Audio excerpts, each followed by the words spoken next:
Hey everyone, welcome back to another episode of Glad with Dad. My name's Harrison. I'm joined with my dad. I'm Alan. In this podcast, we help you build emotional well-being through a new perspective. In today's episode, we're going to be talking about why you need a mentor. This might be a bit shorter than our other podcasts, not too sure. We'll see how it goes, but we'll get straight into it. I think it's something that's very important, don't you? Yeah, 100%. Yeah, so let's just jump straight into it. So what sort of mentors did you have when you were younger? Weren't too good. Yeah. First I found it hard to trust anyone. Yeah. So to have a mentor, I didn't allow myself that really. Well, you had to put everything out on the table for you to get any sort of advice that was from your reality. Yeah. Because you could give them little bits, but then they wouldn't really be able to give you proper advice. There was no point in even finding a real mentor. I just didn't trust anyone with anything really. It's just too frightening. So I hung around with gangsters, really. And they became your mentors, didn't they?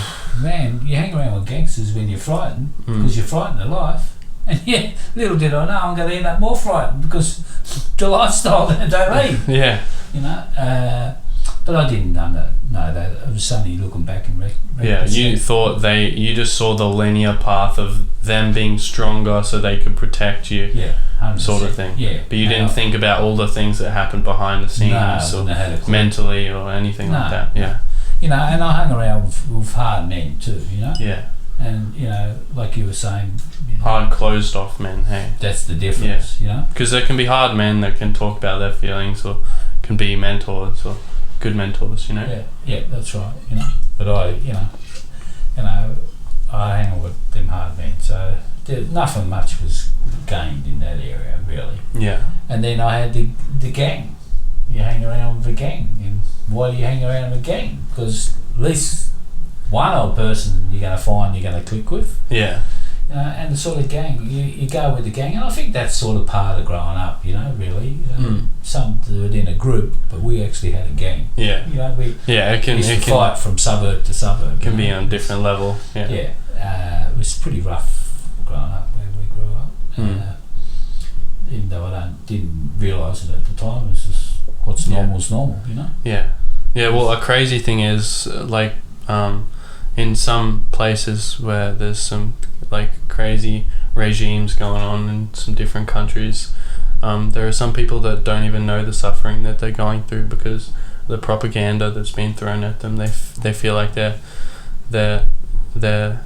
have it lucky and it's worse elsewhere when it's not. Not going to name names, but there are places that are out there that people they feel like they have it good and they're living in some of the worst conditions. You don't know any better until you know better, really. That's it. It's blind ignorance. And what about yourself? Me, I was quite lucky. I had quite a few mentors when I was younger for different things that helped me in different areas throughout the years, and probably wouldn't be alive without them. I 100% wouldn't be, actually. Shihan, he was a karate instructor of mine. He helped me a lot with self-discipline and focus and also self-worth and stuff like that, and made me feel a lot less fearful. When you can handle yourself. 100%. It gives you confidence in the way you walk, the way you talk, all kinds of things. Yeah, and people, once I learnt how to handle myself, people didn't really physically attack me very much after that, because it'd be one person who'd try, I'd show that they couldn't, and then most people would stop after then, sort of thing. And then it just turned on to other forms of attacking me, but the physical, I could get that out of the way, which is still a big plus. 100%. Certain school teachers has helped me throughout the years, and I had a mentor in primary school. He was actually called my mentor. And he helped me with different things in primary school. I saw him a few times a week and stuff, and that was cool. You being a mentor in my life, I think one of the big differences between our relationship and a lot of other parent-child relationships is they respect their parents, but they don't necessarily respect what they say. And the difference is I respect what you say as well as you in itself. And I think that's why we've kind of created that sort of bond. And then also do you think it's because I share my experience more than I'm telling you what to do? Yeah, that's a big thing also. Yeah, 100%. Yeah, I know it makes a difference when someone's talking to me. It does. And I only know that from people talking to me. My mentors talking to me like that. So I've been able to pass that on. Yeah.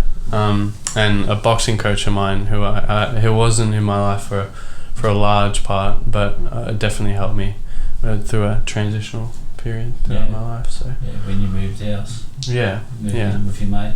Yeah. So. You how old were you then? 16. 16. Moved into a van on my mate's property. Yeah. It's pretty fun. Pretty cool.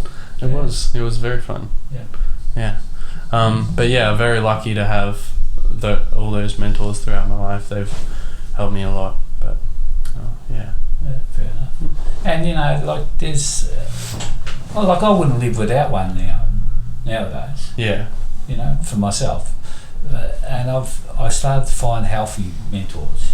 Really. First was a mentor to get off the drinking and the drugs, because I was heavily on the drinking. Yeah, well, that was the thing that you most needed. I couldn't change my life without changing that first. Yeah, and you couldn't do it alone. I tried to change things before changing that, and it's nearly impossible. Yeah. For me, it was anyway. I think for most, those habits, if they're like extreme, everything else will suffer because of them. 100%. Yeah. So once I started with the initial core problem, which is the drinking the drugs, then I was able to start to get other mentors. Like I was illiterate at the time, so I needed a mentor in the way of helping me to learn how to read and write. So I went back to school. Academics. And I got encouragement from older men to go back to school. Yeah. The same man that helped me, encouraged me to get off the drinking the drugs and showed me the way to live without it. More than one man, a lot of men. And then they encouraged me to go back to school. Without that encouragement, I don't know whether I would have even tried, Yeah, a lot of, well... That's all it took. It took 100%. A little bit of encouragement. When your self-esteem's trying to shut you down so you don't do it, a mentor can be that one, light that you need. I wouldn't have done it, man. I could have died really easy without that little bit of encouragement. That's all it took for me at such a young age. I'm talking 22. I was beaten by 22. I was fighting to stay alive, really, within myself, So that, and then, I got encouraged. I always liked dancing, but I was drunk when I was dancing. So I felt like a dick if I wasn't drunk. I wanted to be able to still go and be able to chat up to girls and do whatever. So I need to get confidence in the dancing. So I went and learned how to dance. And first off, I said to my mate, I'm going to go learn how to dance. And he said, yeah, cool. And he was always putting it off. And eventually I said, bugger it, I'm going anyway. And I went, and then he followed. But if I had waited for him, I would have been still waiting. And that's, I think, in most cases, if you wait for others to come with you, you're going to be still waiting. Not all, but in a lot of cases. Yeah, I've had to come to that realization in certain aspects of my life. And then I had a business mentor. My good mate Brian, he's been my mentor in business for close to 30 years now. Yeah. And I used to say, how can you make that kind of money? He says, well, easy. Yeah, that's what I'm worth. Yeah. And I just used to shake my head and say, that's how can you? So I got what I thought I was worth. He got what he thought he was worth, and we just listened to a little clip on Tony Robbins talking. What did he say? Oh there was this story about this man who was in the street, a homeless man, I'm assuming, who was asking Tony Robbins. He asked, "Oh, can I have a quarter, please?" And Tony Roberts was like, should I excuse this behavior? Oh, I'm gonna teach him something. So what he did was he opened out his wallet.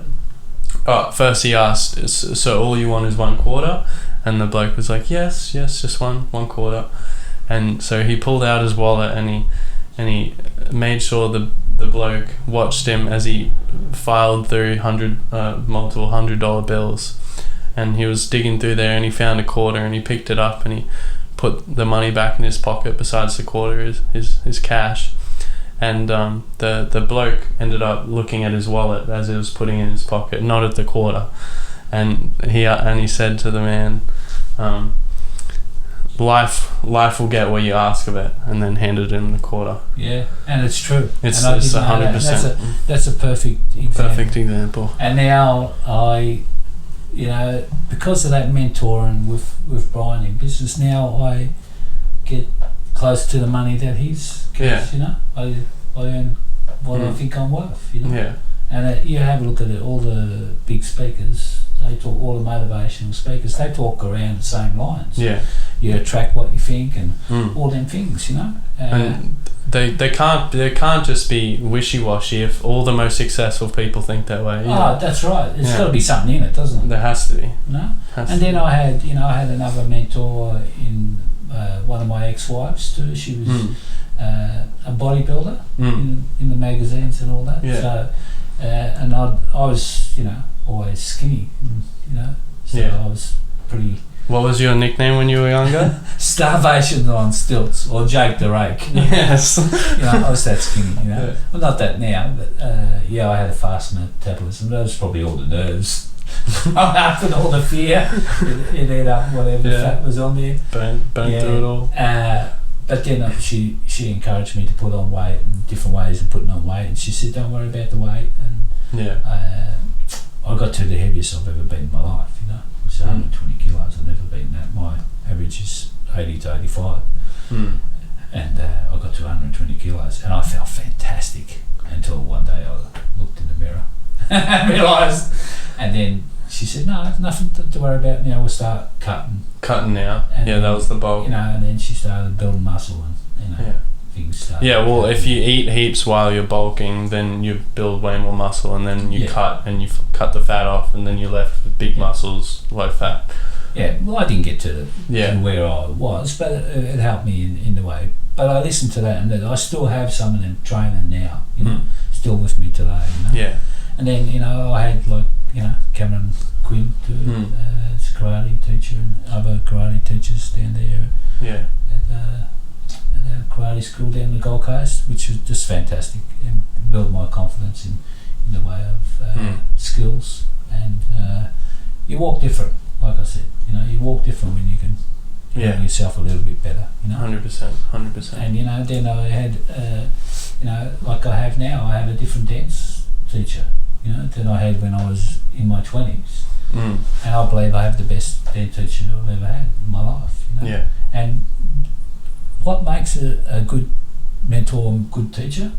Everyone's different.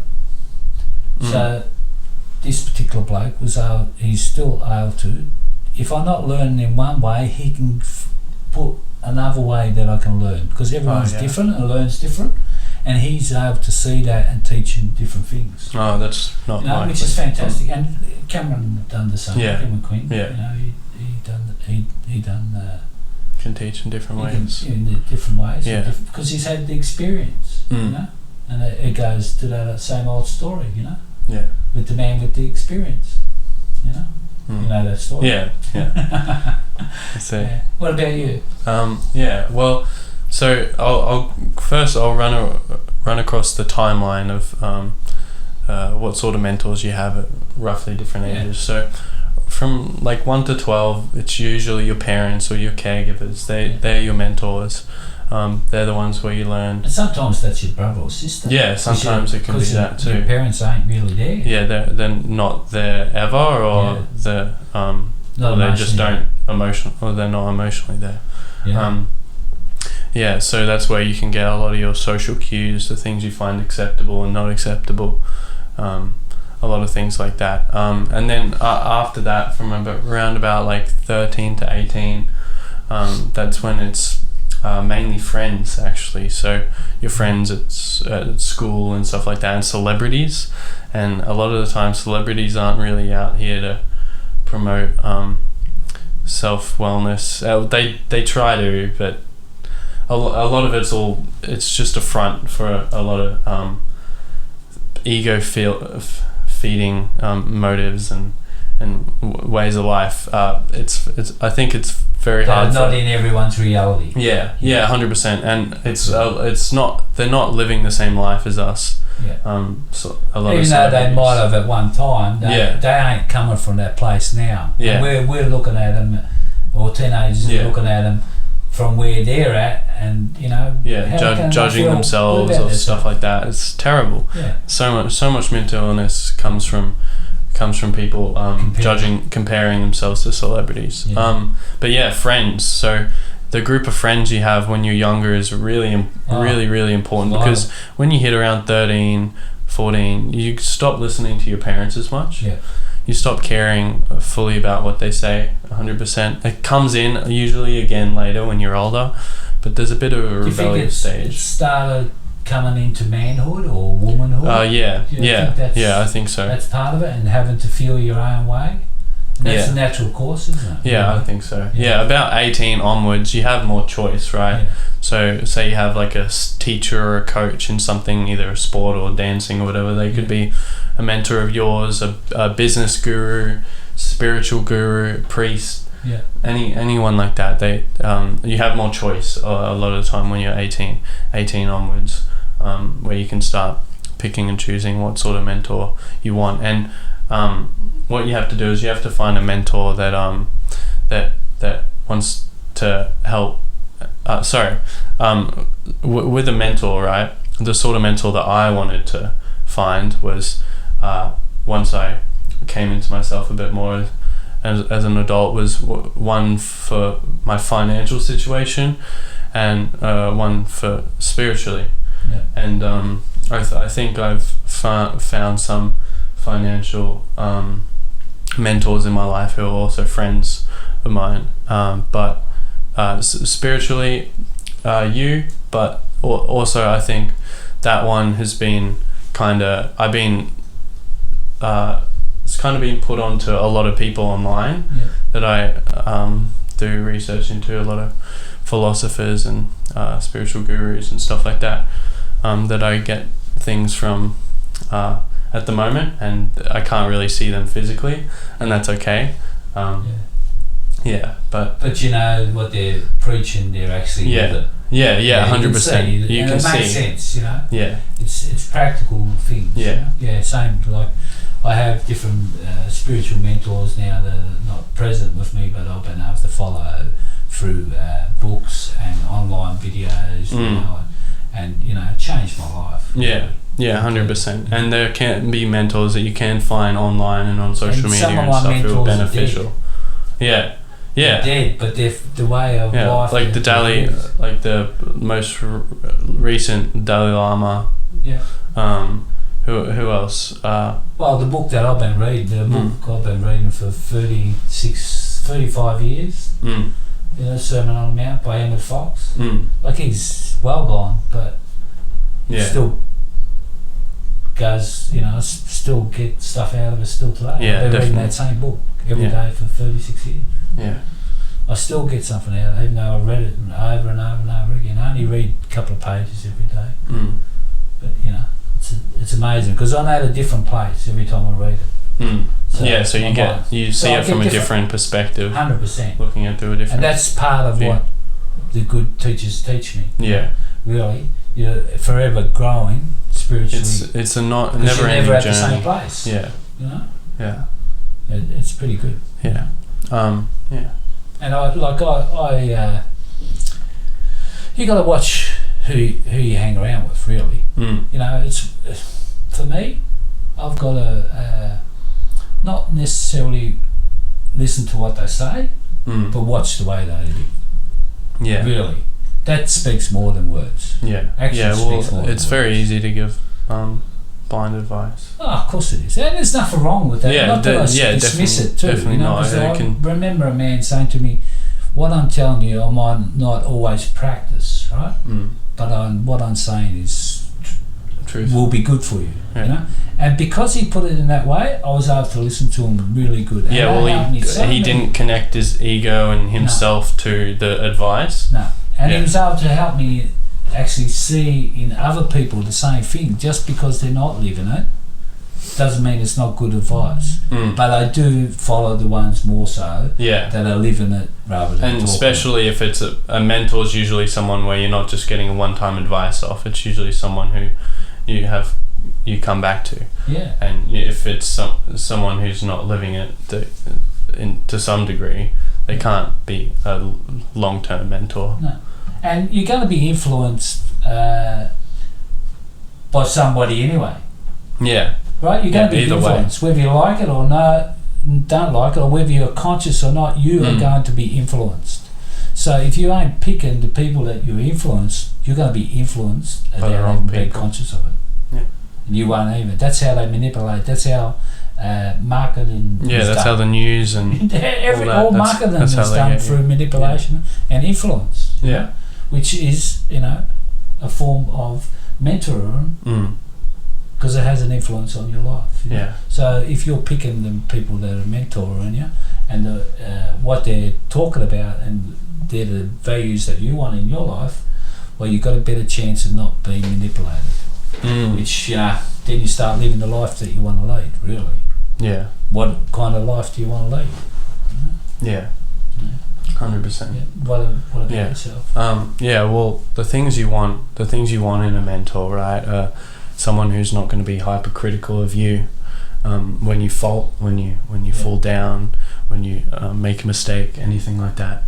When you have questions too, even if they're silly questions, then might not be silly to you. So someone who's like that someone who has patience and understanding, and is not trying to get something from you. Now, there are like different people who you pay to give you advice and stuff like that. Like business coaches and stuff. And that's different because that's in front of your face. You know the transaction you're doing that with that person. Yeah.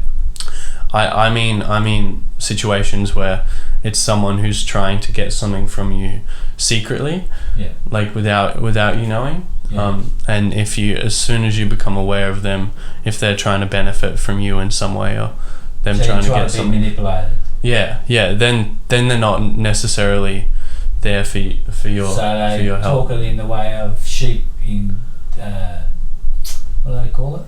The saying it's sheep in something with clover. I forgot what it's called. I'm not sure. Yeah. You know what I mean. But so you have to find someone who's selfless. And when looking for a mentor, ask yourself, like, what aspect of your life mainly desires the help of a mentor? Like you earlier on, you needed one for your alcohol and drugs problem, right? Whatever aspect in your life, like me, spiritually and financially, they're two very important aspects of my life. You might want one to do with your fitness goals. There's all different aspects. You might want one to do with music, to do with writing.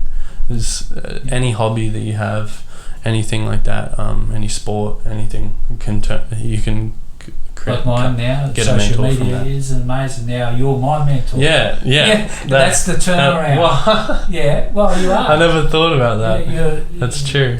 Because you're the closest person that are actually living the social media life. So now you're my mentor. Oh wow! Isn't that's that true? It's a turnaround. The Yeah. student becomes the teacher. Yeah. Wow, cool. That's good cool stuff. If you got something from that, definitely let us know and share it around. Someone you might know that can benefit from this, or just share it just openly on your page or on your story or something like that, because someone who you know might be struggling with this, or might be this might be perfect for them, and they just haven't talked about it yet. So, and there's one thing that will block you from all this, and that's your pride. 100%. Right? 100%. So don't rob yourself. Yeah. Right. Just don't think you know everything. Don't have none to of that. before. Yeah. And nobody does. You know. Don't let your pride rob you. 100%. So, cool. Yeah. Yeah. So leave a comment down below. Click like. Hit subscribe if you haven't already, and we'll see you next time. Until next time. Till next See you time. there. Bye.